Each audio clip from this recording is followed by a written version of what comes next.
Fala pessoal, tudo bem com vocês? Sejam bem-vindos a mais um episódio aqui do podcast Falando Cinema. E sim, para você que está vendo isso aqui no YouTube, agora nós vamos ter a versão em vídeo do nosso podcast. Se porventura você caiu aqui de paraquedas e não tá ligado, eu faço o podcast Falando Cinema desde o ano de 2023, já postei vários episódios e eu até postava aqui no YouTube os episódios no formato de vídeo, certo? Só que eu não me filmava, né? Não tinha como me filmar, só que agora eu adquiri aqui uma webcam, que não é lá as mil maravilhas, é mais um quebra-galho, a iluminação aqui dá uma ajudada na questão da qualidade, mas eu acho que não vai atrapalhar em absolutamente nada para vocês absorverem aqui o conteúdo, que como sempre é muito bom. Então, para você que está vendo aqui a gente no YouTube, vai lá e se inscreve aqui no canal, deixa um like nesse vídeo, deixa o seu comentário com suas opiniões sobre o que a gente vai falar nesse episódio de hoje. E se porventura você caiu também aqui de paraquedas, mas não tem tempo de estar assistindo o vídeo do podcast e tal e prefere um formato de áudio, obviamente nós vamos continuar nosso trabalho nas plataformas de áudio. O podcast Falando Cinema é publicado no Spotify, no Google Podcasts e lá na Amazon, no Amazon Music, certo? Então procura a gente lá, segue, deixa lá uma nota, umas 5 estrelas, eu não sei como é que funciona em cada plataforma, mas deixa lá uma avaliação positiva do nosso podcast, adiciona, segue, aquela coisa toda que vocês já estão ligados, galera. E no episódio de hoje aqui do nosso podcast, nós não vamos ter um tema específico, como eu sempre fiz aqui. Mas o que acontece? No último episódio que eu fiz aqui, onde eu falei sobre fadiga de super-heróis e o quanto eu não acredito nesse negócio que tá todo mundo saturado de filme de heróis, se você não viu, escute ou então assista, que tá muito bacana. Nesse episódio eu testei aqui fazer um pouco, contar também e repercutir algumas notícias da cultura pop relacionadas ao mundo de super-heróis, porque tinha relação com o tema. Por quê? O que acontece? Geralmente eu deixo esse tipo de conteúdo para fazer então nos Shorts, TikTok, Instagram, e vira e mexe tem conteúdo exclusivo nessas redes sociais, então segue também a gente nas outras redes sociais, certo? Mas o que acontece? O problema é que geralmente eu deixava meio que acumular algumas notícias, porque eu não vivo de YouTube, gente. Eu tenho um trabalho e às vezes isso ocupa muito do meu tempo, e eu não tenho tempo de sair uma notícia na segunda-feira, sai outra na terça, aí eu tenho que gravar na segunda, tenho que gravar na terça, tenho que editar, que não sei o quê, certo? Eu não tenho tempo para isso. Às vezes eu deixava as notícias darem uma acumulada e no dia que eu tivesse tempo eu pegava e gravava todas de uma vez. Só que qual que é o problema? Além desse trabalho de ter que separar cada notícia, deixar meio que pré-anotado o que eu vou falar e tal, e dar minha opinião sobre aquilo, eu tenho que gravar uma por uma, editar uma por uma, fazer a legenda de uma por uma, tenho que colocar a lista, porque eu tenho que programar um por um, então dava um certo trabalho. Então, para eu continuar fazendo esse trabalho, esse conteúdo, que eu acho bastante interessante e que não se vê tanto assim nos canais nerds, de ficar repercutindo assim tantas notícias, ainda mais de uma forma mais enxuta, né? Não ser um vídeo específico sobre uma notícia, até pode acontecer, mas não vai ser o caso aqui. Eu vou fazer esse conteúdo agora dentro do podcast, onde eu posso ter o mesmo esmero, a mesma parada, a mesma qualidade, de uma forma um pouco mais simplificada. Tranquilo, pessoal? Todo mundo na mesma página? Então vamos aqui repercutir a primeira notícia aqui no nosso episódio, que é sobre o anúncio de uma nova cinebiografia. Gente, eu falo aqui no canal, mas é verdade. Toda semana nós temos um anúncio de uma cinebiografia de um cantor, de uma banda diferente. Até aqui no cinema nacional, esse subgênero da cinebiografia tá numa crescente, é uma tendência. A gente teve recentemente o filme dos Mamonas Assassinas, não vi, não sei se é bom. Vai ter agora também um filme do Sidney Magal, que é o Meu Sangue Ferve por Você, entendeu? E, cara, é uma parada que tá crescendo, que tá sendo anunciado, e agora foi anunciado uma cinebiografia dos Bee Gees, né? Que é uma banda extremamente conhecida, cultuada aí dos anos 70. Dentre os 3 membros da banda dos Bee Gees, apenas um está vivo atualmente, mas olha só que interessante, cara. O anúncio da produção, ok, tá tendo direto, maravilha. Só que nós temos aqui um nome interessante na produção, que é o senhor Ridley Scott, né? Na direção, cara, não na produção executiva, aquela coisa só pra emprestar um nome relevante, mas ele vai estar dirigindo, cara, e ele vai emendar, acredite se quiser, ele vai emendar a pós-produção de Gladiador 2 com a pré-produção desse filme, certo? E além da presença do Ridley Scott, a matéria é oficialmente do Deadline, mas eu tô colocando aqui a matéria do Omelete, porque para colocar em português, aquela coisa toda. A matéria fala que além do Ridley Scott na produção, nós vamos ter aí o roteiro do nosso querido John Logan, né? E o John Logan é um cara muito experiente lá em Hollywood. Ele já trabalhou com o Ridley Scott lá no Gladiador, ó, vocês estão vendo o nome dele aqui. É um cara que já fez, ó, O Último Samurai, O Aviador. Tem Sweeney Todd, que é um filme muito do esquisito, não gosto. Não sei porque tem essa nota alta aqui no IMDb, porque eu não gosto muito desse filme. Mas tem esse Red também, que é um filme muito do esquisito. Mas ó, tem ó, Skyfall, Contra Spectre, tem o Alien Covenant também para dar uma baixada no currículo do cara. Mas olha só que interessante. O John Logan também está envolvido na cinebiografia do Michael Jackson, que vai sair lá em 2025, direção do Antoine Fuqua, certo? Então, assim, como o filme do Michael Jackson vai sair primeiro em relação a essa cinebiografia dos Bee Gees do Ridley Scott, muito provavelmente, se o filme do Michael Jackson for legal, essa cinebiografia dos Bee Gees, pelo menos do ponto de vista do roteiro, porque é o mesmo roteirista, talvez seja um indicativo de que vai ser bom também. A segunda notícia que eu quero estar repercutindo com vocês é essa bomba misturada com maluquice que foi anunciada um novo universo compartilhado aí no cinema. Depois do MCU, vamos ter agora o DCU em 2025. Preparem-se para o BCU, que é o Beatles Cinematic Universe, porque foi anunciado aí pelo Deadline, também publicado aqui no site do Omelete, que o Sam Mendes, diretor aí de Beleza Americana, de 1917, fez também 007, vai fazer 4 filmes, cada um focado em um membro da banda dos Beatles, certo? E esses filmes vão ser interligados. Olha que loucura, que projeto ambicioso. Eu que gosto bastante aí dos Beatles, eu tenho certeza que vários de vocês também gostam bastante. Cara, eu me empolgo com isso? Me empolgo, mas vamos lá, né? Porque os Beatles, eles têm uma história marcada por suas conquistas, né?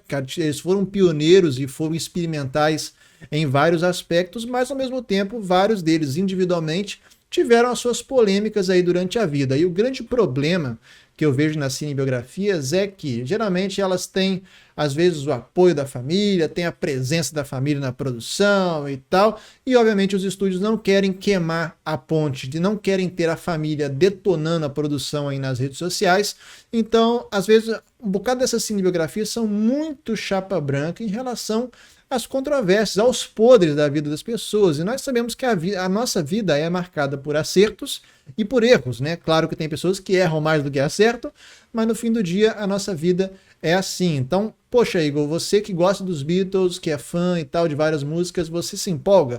Eu acho que pode ser legal, cara, esse universo cinematográfico aí dos Beatles.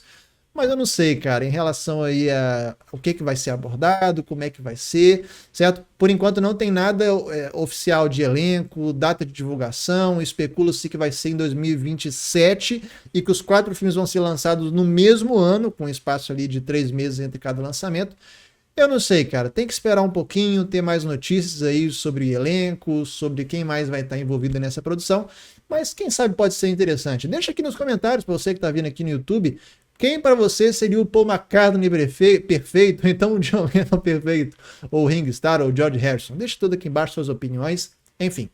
Agora uma notícia um pouquinho preocupante, porque foi de fato confirmado que teremos aí um derivado, um spin-off de Curtindo a Vida Adoidado, e acredite se quiser, o plot, a premissa do filme é contar a história dos manobristas que levaram a Ferrari do Ferris Bueller para um passeio. Segundo a matéria, esse filme vai ser dirigido pelo David Katzenberg, que é um cara que, porque eu olhei no IMDb, não tem tantos créditos, é mais créditos em série.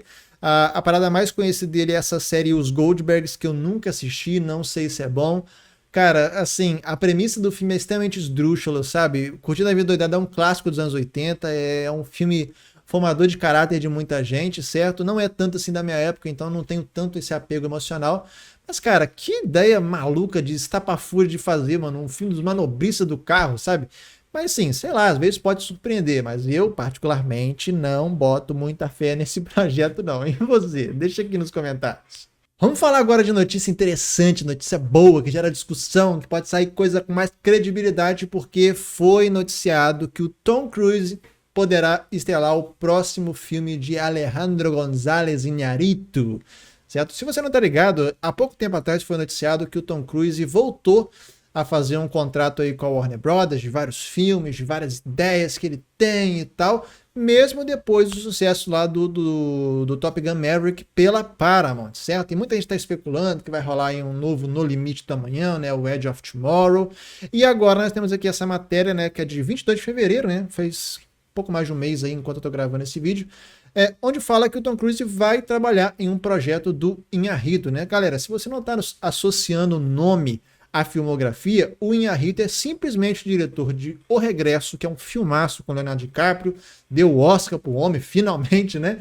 E também diretor do Birdman, que é uma obra-prima do cinema, vocês têm que assistir. Assim, galera, o Tom Cruise é um super astro aí de Hollywood, né? Só que eu acho que a parada dele ser esse super astro, de sempre estar fazendo suas próprias paradas de dublê, e pula de avião, e pula de prédio, e entra nos jatos, né? Mesmo estando com mais de quase 60 anos, talvez até mais do que 60 anos.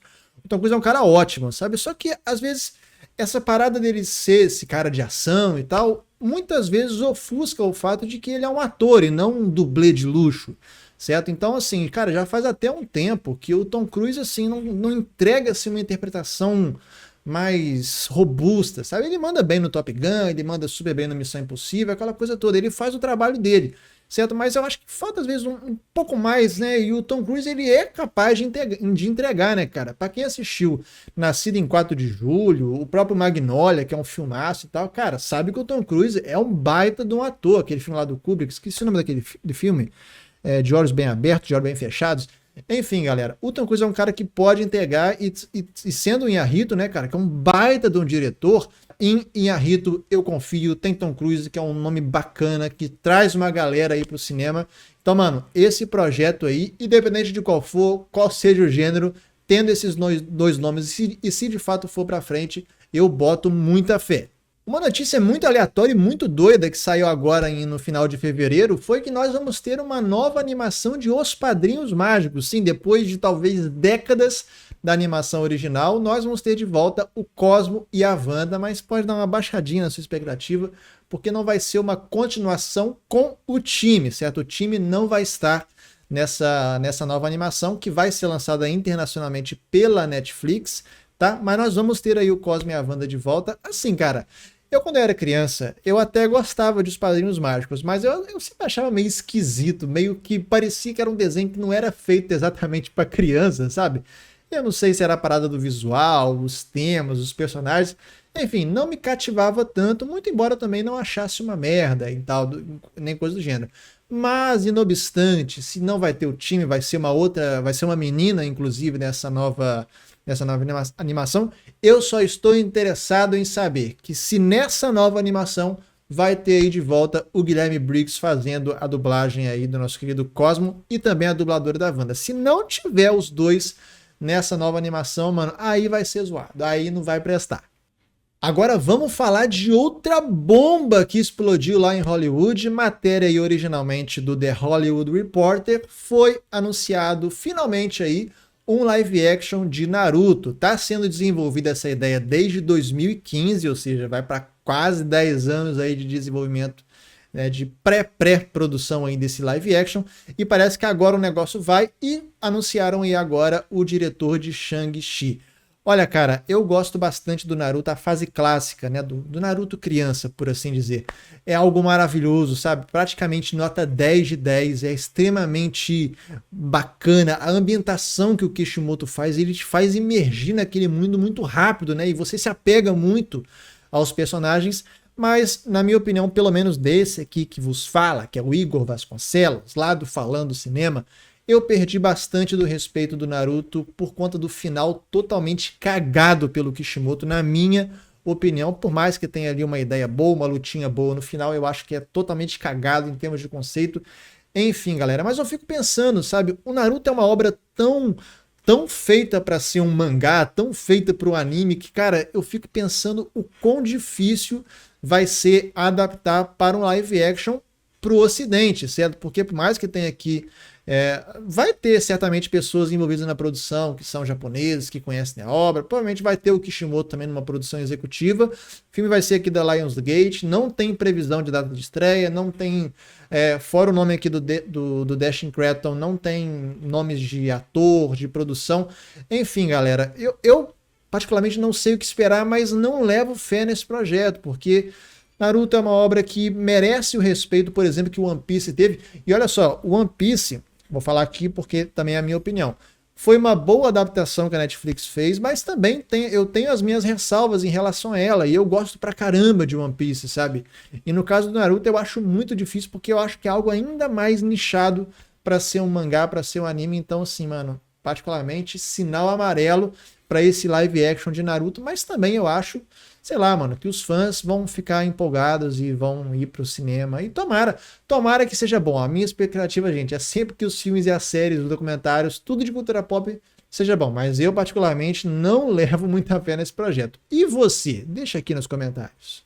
E pra gente encerrar aqui o nosso programa, vamos comentar essa notícia bem complicada, cara, que saiu aqui pelo Omelete, que é a Netflix pode, em 2024, aumentar ainda mais o valor de sua assinatura. Mas calma, você ficou chocado? Calma, porque por enquanto encarem essa notícia aqui como um rumor. Não é uma notícia baseada em insiders que estão lá dentro da Netflix, que contaram, vazaram para o portal. Não, essa notícia aqui também não é um comunicado oficial da empresa Netflix nem nada do gênero. Essa notícia aqui é baseada em cálculos, em estimativas de especialistas que acompanham o crescimento da Netflix, que sabem das metas dela. A Netflix, obviamente, quer arrecadar mais, quer ganhar mais dinheiro.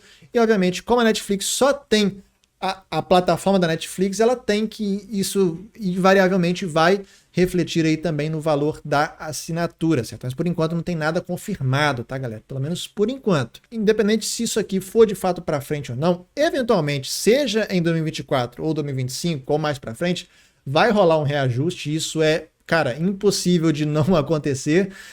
Galera, a gente fica vendo assim, os streamings eles surgiram como uma alternativa ao conteúdo da TV paga e como uma certa forma também de combater o compartilhamento ilegal, a pirataria aí das séries e filmes, certo? Porque a ideia do streaming era você paga um valor relativamente justo e você tem acesso a uma cartela, um catálogo de filmes e séries originais, também coisas licenciadas, certo? Só que o tempo foi passando, novos streamings foram surgindo, vários deles começaram a ficar ruim das pernas, porque o modelo do streaming é um modelo que é muito caro, você tem que injetar muito dinheiro e o retorno demora bastante a acontecer. Se não me engano, a Netflix e a HBO Max são os únicos streamings que dão lucro, certo? O resto é tudo prejuízo lá para Disney, prejuízo para Apple, porque é muito dinheiro que gasta e nem tanto dinheiro assim que tem de retorno.